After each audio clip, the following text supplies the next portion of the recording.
طعم الدنيا اتغير، فرحة قلبي بتكبر، وبطلتك بتغير، ما أحلك يا رمضان. أنا دايما بستنى، على قلبي ما أغلى، يا رب بلغنا طول ريحته طلت رمضان.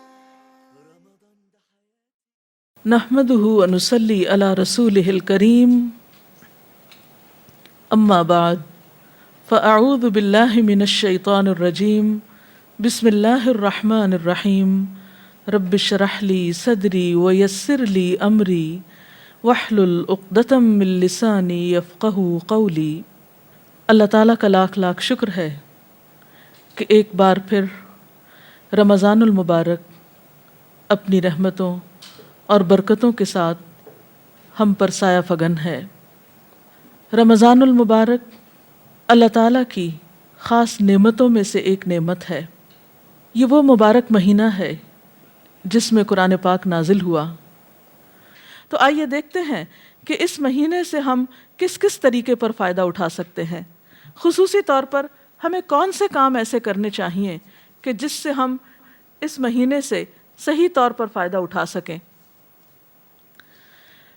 اگر دیکھا جائے تو ہمارا دین دو بڑے کاموں کا مجموعہ ہے۔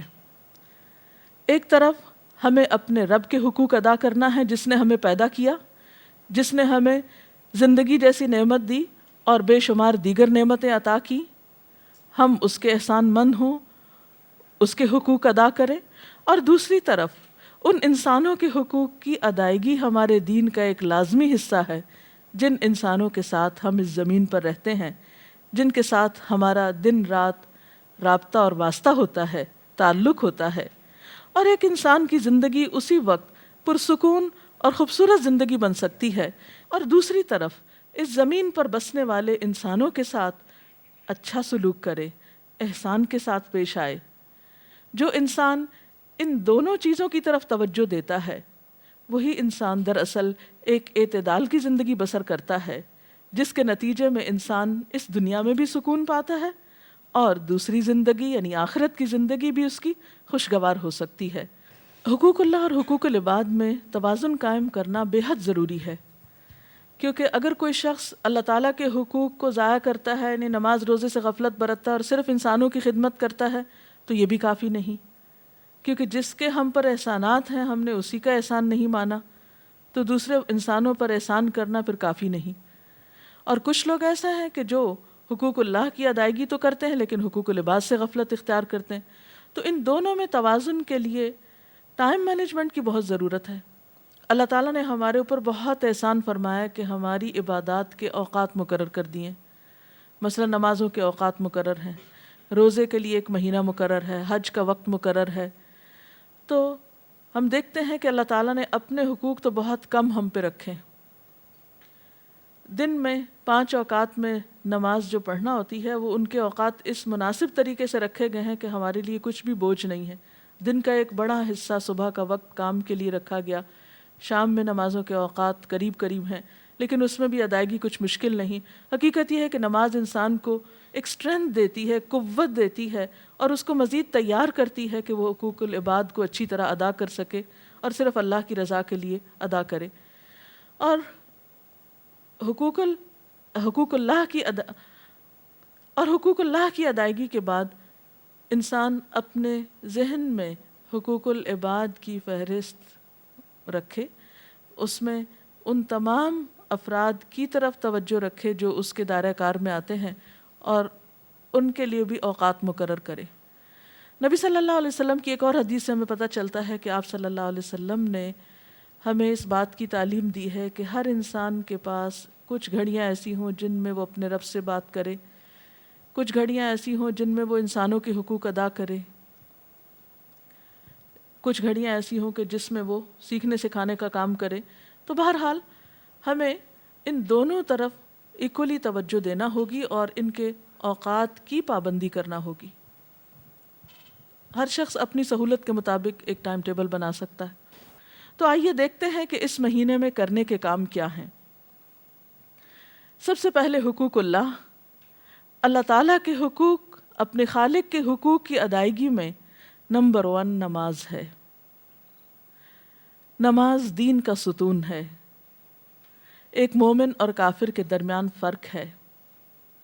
نماز نبی صلی اللہ علیہ وسلم کے نزدیک آنکھوں کی ٹھنڈک ہے، اور یہ ایک حقیقت ہے کہ انسان کے لیے سکون حاصل کرنے کا سب سے بڑا ذریعہ نماز ہے، جس میں انسان پاک صاف ہو کر پوری یکسوئی اور توجہ کے ساتھ اللہ تعالیٰ کے حضور حاضر ہو کر اس کو یاد بھی کرتا ہے اور اس سے دعائیں بھی کرتا ہے۔ اور اس مہینے میں فرض نماز کے علاوہ خصوصی طور پر نوافل کا اہتمام ضروری ہے، جن میں خصوصاً رات کا قیام تراویح کی شکل میں یا پھر تہجد کی شکل میں، کیونکہ نبی صلی اللہ علیہ وسلم نے فرمایا من قام رمضان ایمانا و احتسابا غفر له ما تقدم من ذنبه، جس نے ایمان اور احتساب یعنی اپنا حساب کرتے ہوئے اور اللہ تعالیٰ سے اچھے اجر کی توقع رکھتے ہوئے صرف اللہ کی رضا کی خاطر رات کا قیام کیا، اللہ تعالیٰ اس کے پچھلے سب گناہ معاف فرما دیں گے۔ تو اس لیے دن کو روزہ اور رات کو تراویح کی نماز، نفل نماز، اس کا خاص اہتمام کرنا بے حد ضروری ہے۔ روزے اور نماز کے علاوہ خصوصی طور پر اس مہینے میں قرآن پاک سے تعلق قائم کرنا چاہیے، کیونکہ یہ وہ مہینہ ہے جس میں قرآن پاک نازل ہوا۔ شہر رمضان الذی انزل فیہ القرآن، رمضان وہ مہینہ ہے جس میں قرآن پاک اتارا گیا ہے، لہٰذا قرآن پاک سے مختلف طریقے پر آپ تعلق قائم کر سکتے ہیں، مثلاً تلاوت کے ذریعے، رات کو تراویح میں سن کر، یعنی آپ ایسی جگہ پر تراویح پڑھیں جہاں کوئی اچھا قاری خوبصورت انداز میں قرات کرتا ہو، یعنی خود تلاوت کے علاوہ قرآن کا سننا بھی ایک عبادت ہے، اور خصوصاً نماز کے اندر اس کا پڑھنا اور سننا عام قرات سے زیادہ اجر و ثواب کا باعث ہے، کیونکہ قیامت کے دن قرآن پاک انسان کے حق میں سفارش کرے گا اور کہے گا کہ یا اللہ اس نے مجھے قیام کی حالت میں پڑھا۔ پھر اسی طرح قرآن پاک چونکہ ہدایت کی کتاب ہے، اس لیے تلاوت اجر کی خاطر اور ثواب کی خاطر کرنے کے علاوہ، برکت کی خاطر کرنے کے علاوہ اس کا سمجھنا بہت ضروری ہے۔ اللہ سبحانہ وتعالیٰ فرماتے ہیں کتاب انزلناہ مبارک لیدبروا آیاتہ، یہ ایک کتاب ہے جسے ہم نے اتارا ہے تاکہ لوگ اس کی آیات میں غور و فکر کریں، وَلِيَتَذَكَّرَ أُولُو الْأَلْبَابِ، اور تاکہ عقل مند لوگ اس سے سبق حاصل کریں، نصیحت پکڑیں۔ ذَلِكَ الْكِتَابُ لَا رَيْبَ فِيهِ هُدًى لِّلْمُتَّقِينَ، یہ کتاب جس میں کوئی شک نہیں متقی لوگوں کی ہدایت کے لیے آئی ہے، یہ ایک گائیڈ بک ہے۔ لہٰذا اس مہینے میں ہمیں قرآن پاک کو سمجھ کر پڑھنے کی بھی کوشش کرنی چاہیے، کیونکہ عبادت کا مہینہ ہے اور علم کا سیکھنا سکھانا بہترین عبادت ہے، کیونکہ ایک عالم کو عابد پر فضیلت حاصل ہے۔ تو روزے کی حالت میں جہاں آپ عبادات کی طرف توجہ دیتے ہیں، وہاں افضل ترین عبادت قرآن کے سیکھنے اور سکھانے کی طرف بھی توجہ کیجیے۔ نبی صلی اللہ علیہ وسلم نے فرمایا خیرکم من تعلم القرآن وعلمہ، تم میں بہترین ہیں وہ لوگ جو قرآن سیکھیں اور سکھائیں۔ لہٰذا جو لوگ قرآن جانتے ہیں، یعنی اس کا ترجمہ جانتے ہیں، اس کا مفہوم جانتے ہیں، وہ ایسی مجلسیں قائم کریں کہ جس میں دوسرے لوگوں تک قرآن کا پیغام پہنچا سکیں۔ اور اسی طرح جو لوگ نہیں جانتے وہ خاص طور پر ایسے علماء اور ایسے لوگوں کے حلقوں میں حاضر ہوں اور وہاں قرآن سیکھیں، تاکہ ان کی زندگی میں بھی قرآن کی خیر و برکت نظر آئے، کیونکہ اللہ تعالیٰ اس کتاب کے ذریعے کچھ قوموں کو بلندی عطا کرتے ہیں اور کچھ قوموں کو ذلیل و رسوا کر دیتے ہیں۔ تو قرآن جیسی نعمت کے ہوتے ہوئے اگر کوئی شخص اس رحمت اور برکت سے فائدہ نہیں اٹھاتا تو وہ خود اپنا نقصان کرتا ہے۔ اور رمضان المبارک قرآن کی طرف رجوع کرنے کے لیے ایک بہترین مہینہ ہے۔ قرآن پاک کے ساتھ تعلق کے علاوہ خصوصی طور پر دعاؤں کا اہتمام کرنا چاہیے۔ روزے کی حالت میں دعا قبول ہوتی ہے، سحری کے وقت دعا قبول ہوتی ہے۔ عموماً ہمارے ہاں افطار کا تو بہت اہتمام کیا جاتا ہے، لیکن سحری کی طرف زیادہ توجہ نہیں دی جاتی۔ آپ نے فرمایا سحری کیا کرو، کیونکہ سحری کرنا بابرکت ہے، سحور میں برکت ہے۔ اور پھر ویسے بھی دیکھیے کہ سحری کے وقت دعائیں قبول ہوتی ہیں، اہل ایمان کی خصوصی صفت بتائی گئی، وبالاسحار هم یستغفرون، اس وقت انسان اگر سحری کی تیاری کے لیے اٹھتا ہے اور ساتھ ساتھ ذکر کرتا ہے، مثلاً آپ کھانا لگا رہے ہیں، آپ برتن اٹھا رہے ہیں، آپ تیاری کر رہے ہیں کسی بھی طرح، ساتھ ساتھ اللہ تعالیٰ کا ذکر بھی کر سکتے ہیں اور خصوصاً استغفار کر سکتے ہیں، تو وہ موقع اور وقت جو ہے وہ بہت بابرکت ہوتا ہے. اور سحری کے ساتھ جو روزہ رکھا جاتا ہے وہ کہیں زیادہ بہتر ہے بنسبت اس روزے کے جو بغیر سحری کے رکھا جائے. افطار کے وقت دعا قبول ہوتی ہے. ایک حدیث کا مفہوم کچھ اس طرح ہے کہ افطار کے وقت کی دعا رد نہیں کی جاتی، اس لیے خصوصی طور پر گھروں میں خواتین اپنے بچوں کو، اہل خانہ سب کو افطار سے پہلے دعا کی طرف متوجہ کریں تاکہ ان برکت کے لمحات سے فائدہ اٹھایا جائے. اسی طرح قرآن پاک کی تلاوت کے بعد دعا قبول ہوتی ہے جو عام دنوں کے مقابلے میں رمضان میں زیادہ کی جاتی ہے. پھر اسی طرح نمازوں کے بعد، نوافل کے بعد، یعنی بہت سارے مواقع آپ کو رمضان میں ایسے ملیں گے جو دعا کی قبولیت کے ہوں گے. ان مواقع سے فائدہ اٹھائیے اور خوب خوب دعائیں کیجیے، اور اس میں اپنے لیے، اپنے اہل خانہ کے لیے، اپنے اہل وطن کے لیے، ملت اسلامیہ کے لیے اور دنیا بھر کے انسانوں کے لیے خوب خوب دعائیں کیجیے.